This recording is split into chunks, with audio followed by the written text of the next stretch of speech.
Hello everyone, my self Sandeep Bishnoi, chartered accountant and account officer. आप सबका स्वागत है अपने इस चैनल पर।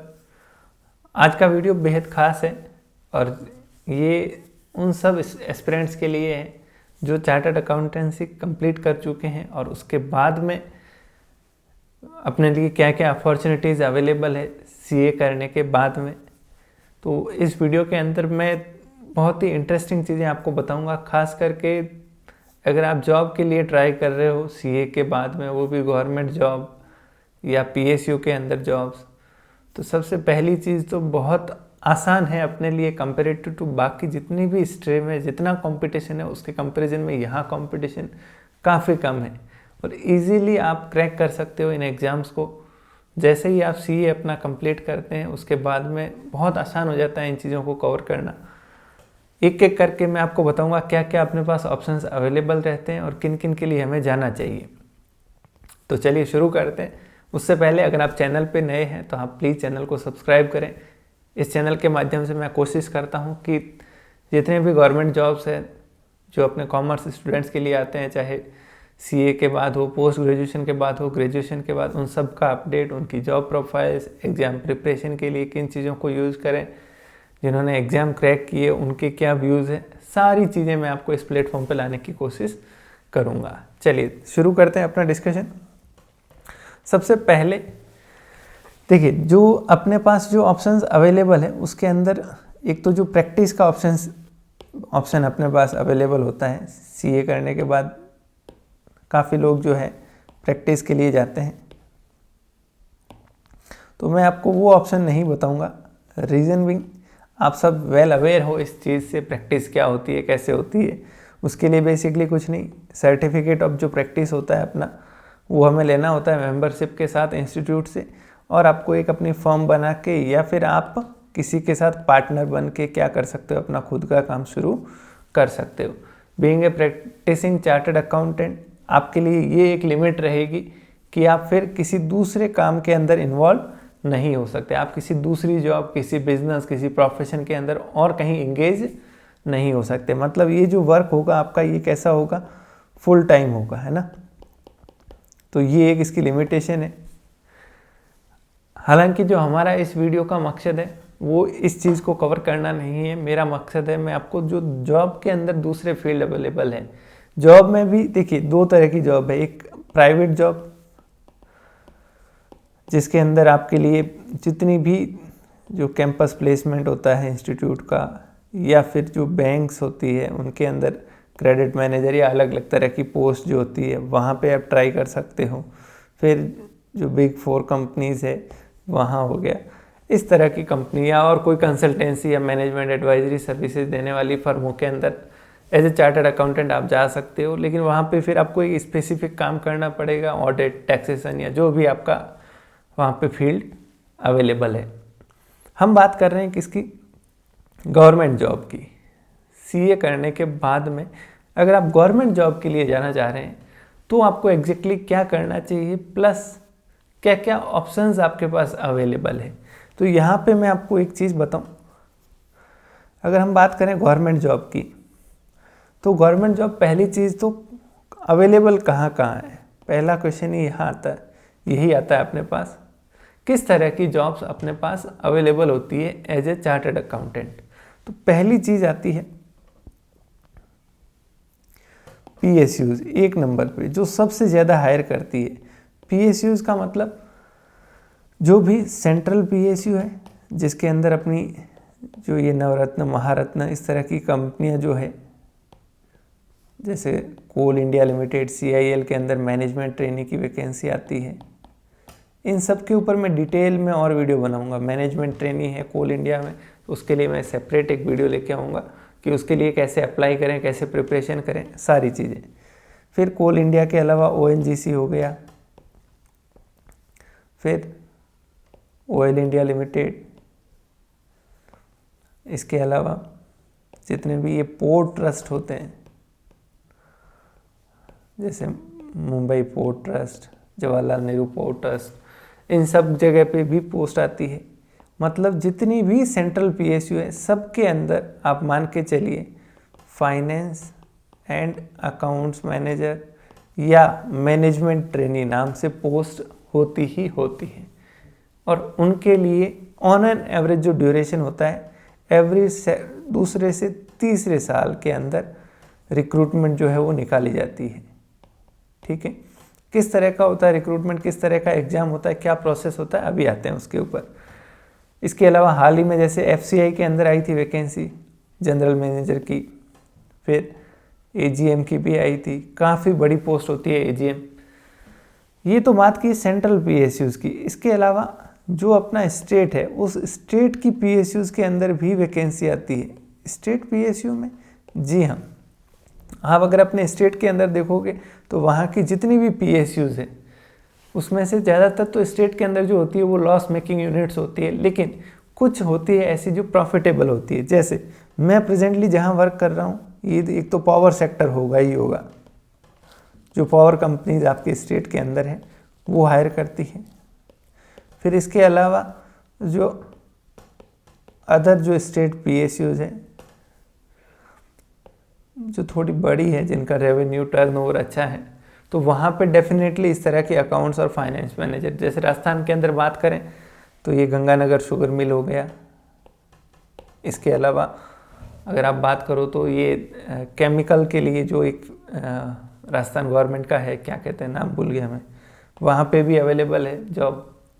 तो ये PSUs बहुत बड़ा क्या कहते हैं एक प्लेटफॉर्म है अपने लिए, और आप इजीली यहाँ तक पहुँच सकते हो। अब इसके लिए करना क्या होता है वो मैं उसके ऊपर आता हूँ, मेन चीज़ वो है।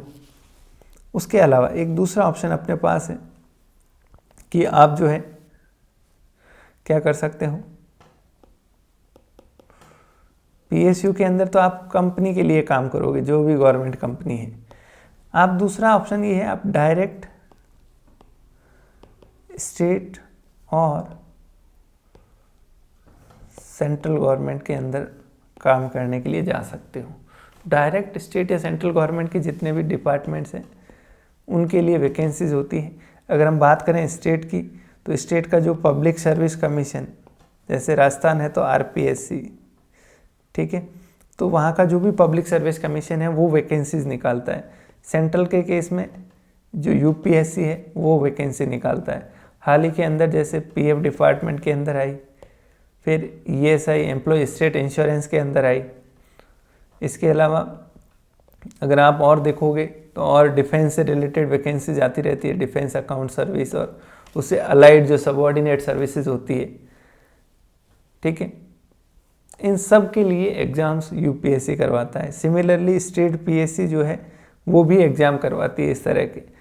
ठीक है, अब एक और इम्पॉर्टेंट चीज़ मैं यहाँ पे आपको बताना चाहूँगा, जो बहुत ही शानदार job as a chartered accountant, आप अगर टीचिंग को प्रेफर करते हो, पढ़ाने से संबंधित आपका इंटरेस्ट है, तो आपको डेफिनेटली करना चाहिए।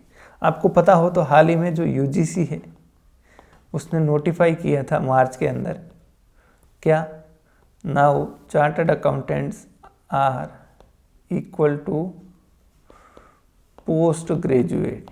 CAs को किसके इक्वल किया, पोस्ट ग्रेजुएट्स के। इससे हुआ ये कि UGC का जो एग्ज़ाम होता है नेट का एग्ज़ाम, नेट एंड JRF, उस एग्ज़ाम के लिए जो चार्टर्ड अकाउंटेंट्स है वो क्या हो गए हैं, एलिजिबल हो चुके हैं। अब यहाँ पे एक परसेंटेज का थोड़ा सा इश्यू है कि वहाँ पे 55% चाहिए, और CA में जैसा कि आपको पता है 55% थोड़ा सा डिफ़िकल्ट हो जाता है। फिर भी वो इश्यू तो चलो रिजॉल्व हो जाएगा। आप नेट JRF के लिए एलिजिबल हैं और आप उसके लिए डेफिनेटली जाएं। नेट का एग्ज़ाम एवरी 6 मंथ में होता है, आप जानते होंगे। NTA करवाता है, नेशनल टेस्टिंग एजेंसी जो है वो ये एग्ज़ाम करवाता है। एग्ज़ाम के अंदर 2 ऑप्शन मांगे जाते हैं, एक तो आप असिस्टेंट प्रोफेसर के लिए अप्लाई कर सकते हो और दूसरा आप JRF के लिए। JRF क्या होता है, जूनियर रिसर्च फेलो, जिसके अंदर आप क्या कर सकते हो, फिर PhD कर सकते हो। PhD के दौरान आपको स्टाइफंड भी मिलता है करीब 40-1 हज़ार, तो अच्छा खासा पैसा वहाँ मिल जाता है 4-5 साल। लेकिन मेन चीज़ ये होती है कि जैसे ही आप नेट क्लियर कर लेते हो आप एलिजिबल हो जाते हो किसके लिए, फॉर द असिस्टेंट प्रोफेसर। आप इंडिया के अंदर किसी भी स्टेट के अंदर जो वैकेंसी आती है असिस्टेंट प्रोफेसर की, आप उसके लिए क्या हो, एलिजिबल हो। और मैं आपको एक मज़े की बात बताऊं, अगर आप असिस्टेंट प्रोफेसर का सिलेबस देखोगे किसी भी एग्ज़ाम का, तो जो कॉमर्स का सिलेबस है ऑलमोस्ट आपके सीए से मैच करेगा, ऑलमोस्ट आपके सीए के जो भी आपने स्टडी की है उससे मैच करेगा। कुछ एक चीज़ें हो सकती है जैसे स्टैट्स और ऐसे टॉपिक जो है वो थोड़े ज़्यादा डिटेल में वहाँ पे मिल सकते हैं, बाकी बहुत ही बेसिक लेवल का सिलेबस और बहुत ही बेसिक टाइप के क्वेश्चंस पूछे जाते हैं इस एग्ज़ाम के अंदर। तो ये अपने आप में एक पूरा सेपरेट स्ट्रीम है जिसमें आप रिसर्च के अंदर भी जा सकते हो। फिर आप हायर स्टडीज़ अगर करना चाहो किसी बड़े इंस्टीट्यूट से, बड़ी कॉलेज से, यूनिवर्सिटी से, दिल्ली यूनिवर्सिटी या और भी कहीं, तो उन सब के लिए आप जा सकते हैं। इवन फॉरेन यूनिवर्सिटीज़ के अंदर भी आप अप्लाई कर सकते हो। तो ये एक पूरा नया स्कोप आपके लिए ओपन हो जाता है जैसे ही आप इस नेट जेआरएफ की तरफ जाते हैं। तो जो लोग भी सीए के बाद फर्दर स्टडी में इंटरेस्टेड है या फर्दर इस रिसर्च और इन चीज़ों के अंदर, टीचिंग के अंदर जाना चाहें, तो ये बहुत शानदार ऑप्शन है जो अभी अभी ओपन हुआ है हमारे लिए। ठीक है, चलिए आगे बढ़ते हैं। मेरा जो डिस्कशन था वो मैंने यहाँ पे छोड़ दिया था। जो पीएसयूज़ की मैं बात कर रहा था जॉब के लिए, उसके लिए आपको क्या करना होगा, कैसे आपको तैयारी करनी होगी। तो यहाँ पे मैं कुछ चीज़ें आपको वेरी क्लियर कर दूँ। जितने भी पीएसयूज़ के एग्ज़ाम हैं ये कैसे होते हैं, डायरेक्ट रिक्रूटमेंट के होते हैं। मतलब आपको डायरेक्ट मैनेजर, असिस्टेंट मैनेजर, उस लेवल की पोस्ट तक आपको सीधा रिक्रूट किया जाता है। अब जो भी डायरेक्ट रिक्रूटमेंट के एग्ज़ाम होते हैं उस एग्ज़ाम का जो पैटर्न है, मोस्टली जो मैं कह रहा हूँ पैटर्न यही होता है, क्या, एक कंप्यूटर बेस्ड टेस्ट होता है, या रिटर्न भी हो सकता है जो एमसीक्यू बेस्ड होगा। ठीक है, प्लस कुछ कुछ के अंदर इंटरव्यू का भी सिस्टम होता है, और इंटरव्यू के अंदर इसका वेटेज हालांकि 10-20% मैक्सिमम होता है, ज़्यादा वेटेज नहीं होता। बाकी जो रिटर्न टेस्ट होता है उसी का वेटेज होता है। अब जो रिटर्न टेस्ट है, आप मान के चलिए हर एग्ज़ाम के अंदर इस रिटर्न टेस्ट में 2 पार्ट होंगे ही होंगे। एक पार्ट होगा आपका कॉमर्स, जिसमें आपका जो टेक्निकल नॉलेज है वो टेस्ट किया जाएगा। मतलब उस दौरान आपका जो भी अकाउंट्स है, ऑडिट है, टैक्स है, फिर फाइनेंशियल मैनेजमेंट है, कॉस्ट है, इस तरह के टॉपिक जो है वो आपको यहाँ पे पूछे जाएंगे, जिसके अंदर मेरे हिसाब से एज ए चार्टर्ड अकाउंटेंट किसी को भी इश्यू नहीं होगा। इवन आपको थोड़ी बहुत बेसिक बातें पीछे जाके वापस देखनी पड़ेगी। मैं यहाँ पे जो इम्पोर्टेंट बात है वो ये कहना चाह रहा हूँ कि यहाँ पे एक सेकंड पार्ट और होगा जो ऐसे जनरल सब्जेक्ट्स होंगे। अगर आप सेंट्रल पीएसयू की बात करें तो वहाँ पे नॉर्मली रीजनिंग आपको मिलेगा ही मिलेगा, थोड़ी बहुत मैथ्स मिलेगी, इंग्लिश मिलेगी, एवरीडे साइंस जो एकदम बेसिक साइंस होती है। ठीक है, इसके अलावा आपका जनरल नॉलेज, जनरल नॉलेज जिसके अंदर आपका एक तो करंट अफेयर्स,